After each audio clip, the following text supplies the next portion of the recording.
ความ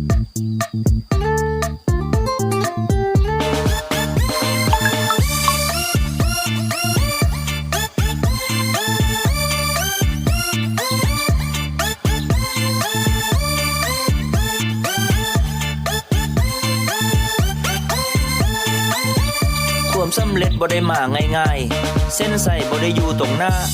จงกล้าที่จะเดินไปห้ามันความฝันบ่มีวันเป็นจริงทุกๆสิ่งต้องได้ลงมือทำเงินคำนั้นคือเป้าหมายความตายและเป็นสิ่งเที่ยงแท้อย่าแค่คำคนเย้ยยันจงเฮ็ดมันนะให้ดีที่สุดเพื่อพิสูจน์จะให้โลกได้ฮู้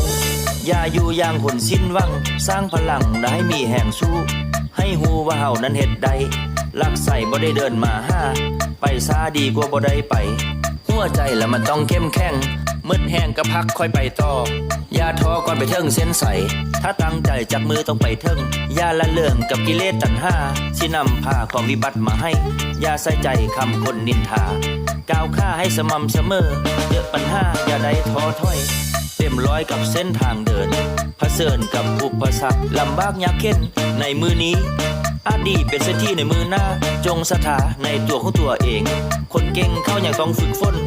คนจนก็มีวันรวยได้ขันบ่ตายก็ต้องวาดหวังเดินเส้นทางอย่างมีจุดหมายอย่าเสียดายในสิ่งที่ผิดพลาดเปิดโอกาสล้มแล้วลุกขึ้นใหม่กันใจสู้ให้มันสุดกำลังถ้าจะพังอย่างน้อยก็ได้เฮ็ดความสำเร็จเป็นสิ่งห้อมหวานแต่ว่ามันบ่ได้มาง่ายดายต้องท้าทายฝ่าฟันปัญหาสิ่งขวางหน้ามันคืออุปสรรค